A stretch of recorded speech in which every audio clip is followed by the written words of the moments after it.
And I'm Avery Davidson. Thank you for joining us for This Week in Louisiana Agriculture, the only TV show bringing Louisiana farmers and consumers together every week. This past week, the House voted down the latest version of the Farm Bill, 198 to 213.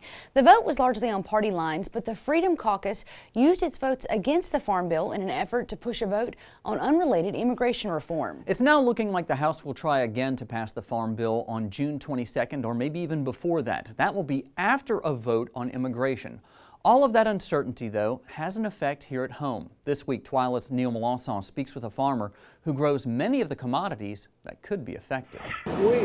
My family started farming in this area right after the Civil War. It takes driving in a truck to get through all of Jim Harper's family farm in Cheneyville. The 6,800 acres of sugarcane, rice, and soybeans is a lot to manage, but with the help of his brothers, Jim is getting the job done. Sugarcane is the biggest crop here for Harper Farms. This cane has fairly well stubbled out. The primary shoots have come up, and all these little stalks have come up from the base of the plant. So it's pretty well got the population it's going to have now for the rest of the year. Of course, soybeans are also a big part of Harper Farms. They take careful monitoring, not just because they're still sprouting, but because the price on the market for them is right at the break-even point. It's a similar situation for Jim's rice as well, and one thing that connects all three crops is it's dry here at Harper Farms, and they all could use some rain. We're losing at least 1/4 of an inch of water a day to evaporation in 90-degree weather. The summer days are definitely heating up, and it's not just the temperature. Now, I can definitely back up what Jim was saying. It is definitely a very hot day here in Louisiana, and it's got to be having an evaporative effect on the water in the rice field here behind me. Now, one thing is, as this summer goes along and we don't have a farm bill, that could definitely have an evaporative effect on farming as a whole here in Louisiana. Jim says the farm bill is not just for his crops, but for everyone who eats. Because the farm bill is really a consumer bill. It gives the consumer a plentiful supply of food at a reasonable price, and it's also the safest food in the world. Jim may be dependent upon the markets and farm policy to keep his farm going, but we're all dependent on people like Jim to keep us going. In Rapides Parish, I'm Neil Melanson for This Week in Louisiana Agriculture. Jim Harper has been an active member of the Louisiana Farm Bureau for 35 years and currently serves as first vice president of the State Board of Directors. You heard Neil say he was a sixth-generation farmer. Harper Farms was established just after the Civil War. When you eat your favorite sandwich or pasta dish, do you ever stop to think about how that wheat gets to your plate or to your hands right before you take that bite? I don't know, but it's delicious. Farmers only harvested 13,000 acres of wheat in Louisiana in 2017. According to the United States Department of Agriculture, Louisiana has not seen wheat acreage that low since 1955. This week, TWILA's Carl Wiggers found one farmer in Catahoula Parish who has turned one of his favorite conservation practices into a cash crop. We have 200 acres of wheat this year. I planted it initially with the idea of cover crop and had no intention of carrying it to harvest. We thought it looked so good the later in the year it got, and because of the market price kept climbing, we decided to fertilize it and carry it to harvest. I'm not looking to make a quick buck. Of course, with the way our economy is in agriculture now, it costs a lot of money to grow anything. So yeah, we're under a lot of pressure to make money just so we can keep going, just so we can keep enjoying this lifestyle. But ultimately our goal is to be good stewards of the land, to improve the soil health, and to make sure that this place or this land is beneficial to the next farmer or the next generation. You know, if my children end up farming this place, I want them to know or to be able to take pride in the fact that their father, you know, was a good steward of the land, and that's the reason we have this excellent farmland. I take enormous pride in what I say is good stewardship. I just started scribbling or adding on my calculator on my phone what the market would be, or the market price versus what some potential yields would be, just by looking at it from my experience with wheat. And you know how it goes. You look at it and say, oh, that's 20 bushels, that's 30 bushels, that's 40 bushels. You know, even at 20 bushels, we're still making a little bit of money on this. And since we were delayed in planting the rest of our full season beans, I figured why not carry it out, see what we can make, and you know, fall right in there and double crop it. So far, we're probably right above 40 bushels, which, you know, I'm happy with.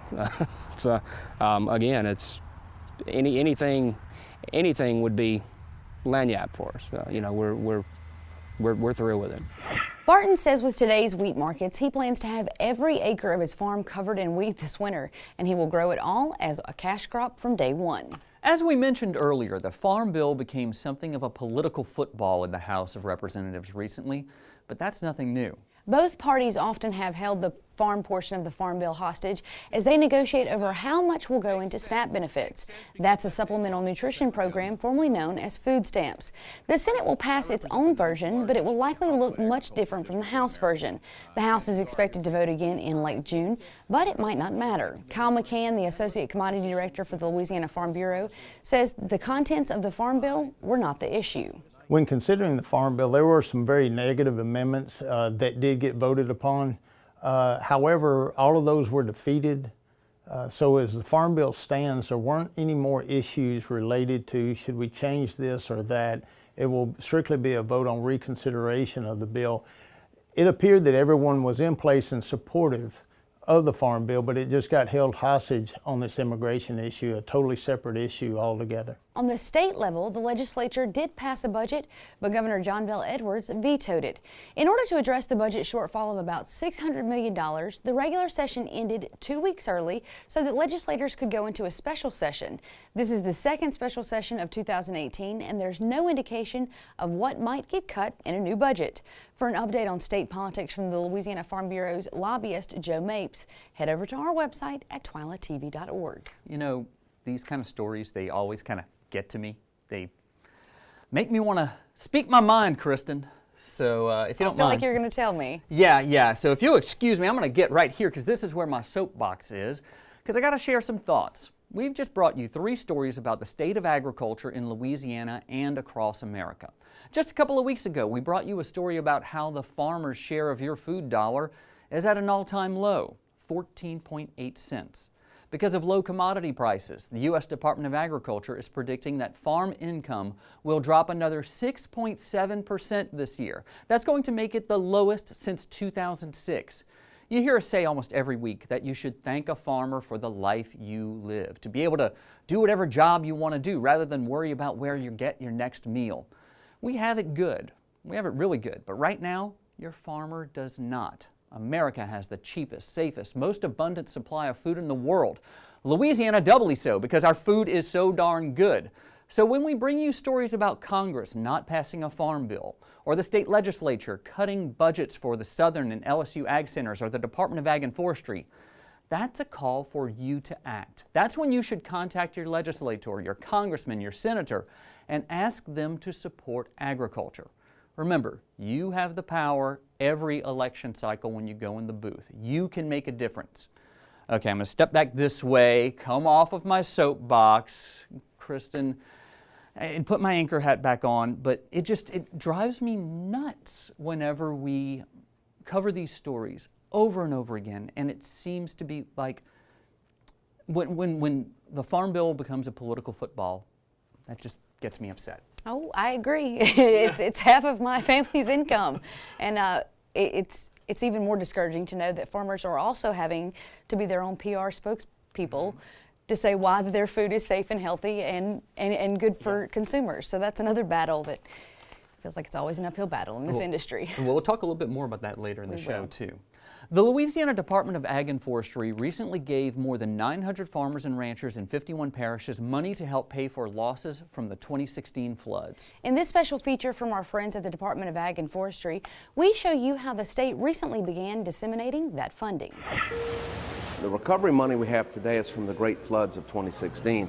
where we had 15 to 28 inches of rain in a 24-hour period in a concentrated area. And there's nothing you can do to prevent flooding when you get that much rain all of a sudden. The rain started about 7 o'clock. If I recall right, it was on a Friday.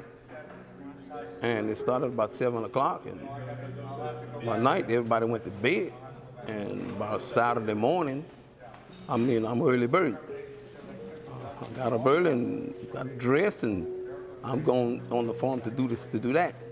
When I presented, opened my front door, and to put my foot on the step, I was like, wow, what is this? And it's just, water was just everywhere. What this recovery money is for is for those uninsured losses. And if you look at a typical farm policy, if you look at a typical 60% policy, if you had 1,000 acres and you harvested 600 acres and you're getting ready for that other 400 acres, right? Storm hits, you lose that 400 acres. Do you know what your crop insurance payment is? It's nothing, it's zero, because you harvested 60% already. And so you have a total loss on that 400 acres.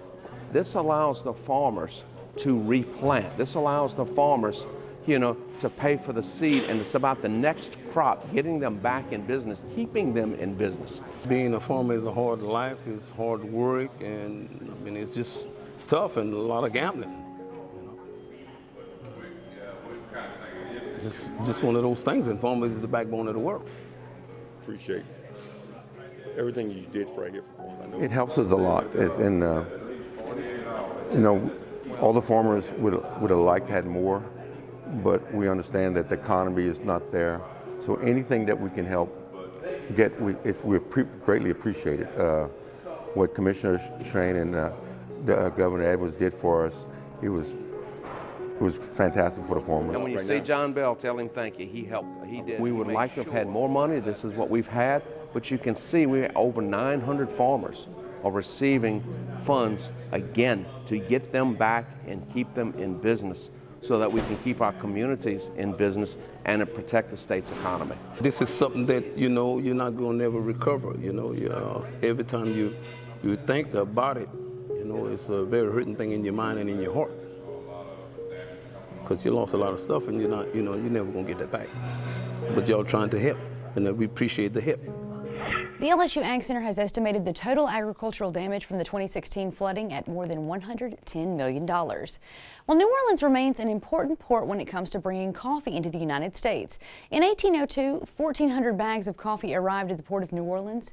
50 years later, that increased to more than 500,000 bags. Yeah, much of that coffee made its way further upriver to Baton Rouge. Premier coffee roaster River Road Coffees has been blending and roasting coffee beans from other countries for 21 years. Now the company has its special Roastmaster Select Coffees of Origin whole bean coffees, which serve as the single barrel whiskey of Java. AM Baton Rouge 941. Starting your day listening to talk radio can get you going, as does a cup of this. And Kevin Gallagher and Bill Profita from Baton Rouge radio station Talk 107.3, while working the morning show, they know a thing or two about coffee, but not as much as this guy. Ian Malassaw is the roast master at River Road Coffees. He and the workers here roast each batch of River Road coffee 25 pounds at a time.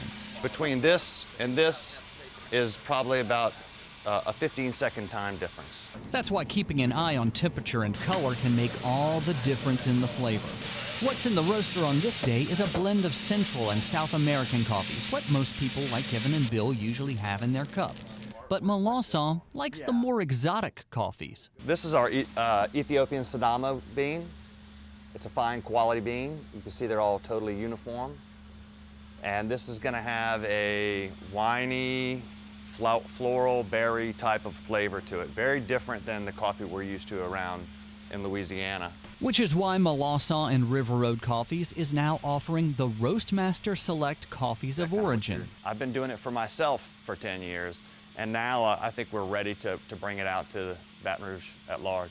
The beans inside each black bag come from a single country listed on the label: Ethiopia Sidamo, Indonesia Sumatra, Kenya, and Guatemala. We see this third wave coming through the coffee industry, and we thought that maybe it was another opportunity to see if the masses were ready for this, see if Baton Rouge was ready for the differentiated flavors. Back at the radio station, Malasan gives Kevin and Bill a taste of the Indonesia Sumatra. Wow, this has got some serious stuff with it.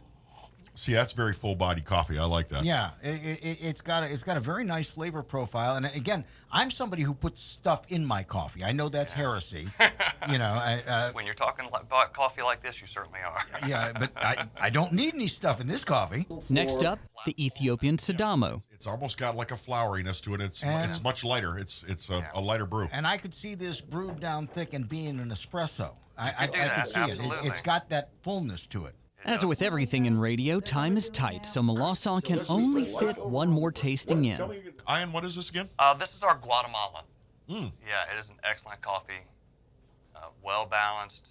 I think everyone would really love it. Back at the roaster, the beans pop as they cool. For Malasan, the reward for keeping the batches small and the time spent checking the color over and over again is seeing someone enjoy his coffee. Having someone taste something that I've made and really, you know, their eyes light up and their eyebrows go up and they go, wow, this is really interesting.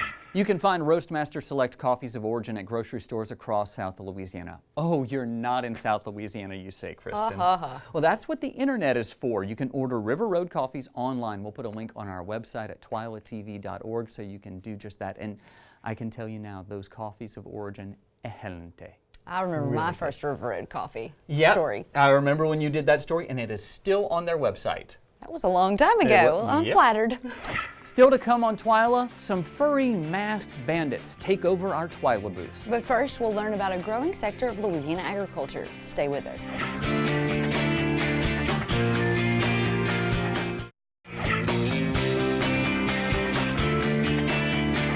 Farmers in Louisiana grow at least 31 different vegetable crops, at least those that are reported to the LSU Ag Center for its annual Ag Summary.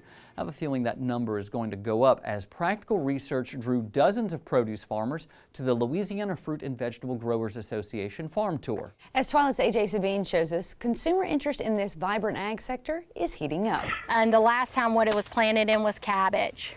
At Faust Farms, just east of A-Meat, Natalie Faust shows off her latest venture, hydroponic lettuce. From the rich colors of red leaf to the bright green of her bib varieties, Natalie says tours like this can further the education of growers who have an interest in raising their own produce. They can see where our local produce comes from, so when they're in the grocery stores, they can look at a label and go, oh my gosh, I visited that farm over in A-Meat, or I visited that farm over in North Louisiana, and so they can know that they're getting a really fresh product that's grown right here at home. Faust explains how the family expanded its 60-acre farm into strawberries, bell peppers, and lettuce. Faust Farms markets its produce to several restaurants in New Orleans, which is exciting news for Second Harvest Produce Coordinator, Kristen Wesley. I'm new to the area, so I want to see what's going on with produce. When people are donating, we want to know exactly what it looks like, so I know what I'm looking at whenever I'm sourcing, gleaning through everything. Knowing quality when you see it is only part of the value of this tour, according to LFVGA Secretary Kiki Fontenot. The Louisiana Fruit and Vegetable Growers Association and the LSU Ag Center, we love to put these tours on for networking purposes. This is a great way for farmers to meet one another. In the vegetable business, we have a handful of growers who are self-sufficient, huge number of acres, can do everything on their own, and a lot of people who might run short of tomatoes early in the season or have a plethora of cucumbers or whatnot. And when you come to these kind of events, you get to meet other growers doing the same thing as yourself. This land was previously used for dairy. Doing it yourself lay at the heart of the Pochet family farm near Independence, Louisiana. No pun intended. Camille Pochet, along with her mother Cherise, explain how high tunnel production has grown their bottom line, an improvement which has allowed this small family-run farm to compete in the valuable restaurant market down in the Big Easy. And you can tell the difference. When you go to these restaurants, it's been some of the best meals I've ever eaten. I've recommended it to friends, customers that buy from us. They're curious, where else do you sell your produce? I tell them, go to this restaurant. And they go, they love it, they send their friends there. It's kind of this nice symbiotic relationship, and it's great for both of us. Near the end of the tour, participants had the opportunity to tour the olive tree and tea research at the Hammond Research Station. If you would like more information about the Louisiana Fruit and Vegetable Growers Association, you can log on to our website at twilatv.org. Well, as AJ used to say, it's the most wonderful time of the year. Christmas? No, the Louisiana Farm Bureau Federation's annual meeting. You are right. It's less than 1 month away, and the final preparations are almost done. The 96th annual meeting of the Louisiana Farm Bureau Federation is set for June 21st through the 24th at the New Orleans Marriott on Canal Street. The great thing about the Farm Bureau Convention is it's family-friendly, with about 1,500 farmers, ranchers, and their families coming together for a chance to recognize the parish farm bureaus for their accomplishments, individual young farmers and ranchers for success, and to see the children excel in the Talent and Queens contests. There's also going to be an extra bit of fun this year, Farm Bureau Friday night, a party in the lobby with food, music, and every excuse you need to pass a good time. And also we'll have the Farm Babe, Michelle Miller, speaking at our convention. She will be there. And we'll also be sharing your Louisiana Farm Proud post again this year for a chance to win some great prizes. We want you to show us why you are Louisiana Farm Proud. Send us a video from your farm showing us why you're proud to be involved in Louisiana agriculture. You can share your Farm Proud moments with us on social media with the hashtag LAFarmProud, but make sure your account is not set to private so we can see it, or you can email them to us at louisianafarmproud@gmail.com. To learn more about the 96th annual meeting of the Louisiana Farm Bureau, visit our website at twilatv.org. Still to come on TWILA, Kristen, are there any videos of cute animals online? Only 1 or 2 every minute. Allie will show us a couple of her favorites when we come back. Stay with us.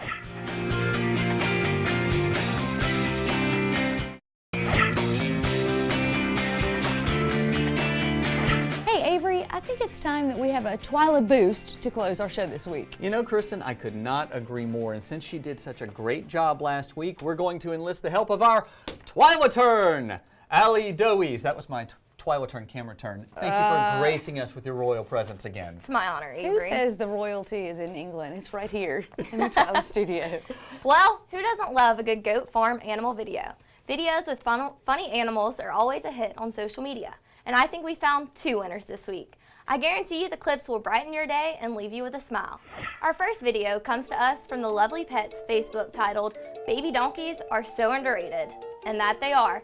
This little guy looks like he's really loving life here, just running circles in the pastures with his other donkey pals. Now our next clip is one of my personal favorites. I love, love, love any and all videos with wild rescue animals. And raccoon videos always garner a click for me. This little raccoon is really enjoying his car ride in the back seat with the window down, trying to catch some raindrops in his mouth. Now, how funny is that? I could watch this thing all day long, and I just love, love, love, love me some animal videos. See, that just made me think of Rocket from Guardians of the Galaxy. I love that little raccoon character, so. Haven't seen it, but I do love any raccoon videos. Well, if you want to watch any of those videos, all you have to do is go over to our website at twilatv.org. And Allie, thank you so much for joining us again. Thank you. Well, that does it for this edition of TWILA. Be sure to join us next week when we'll be introducing you to our 2018 Young Farmers and Ranchers Achievement Award finalists. One of them will be a big winner at our convention in June. Until then, you can watch all of our stories online at twilatv.org, and be sure to like us on Facebook, follow us on Twitter and Instagram. For all of us here at TWILA, thanks for joining us. We hope to see you again right here next week.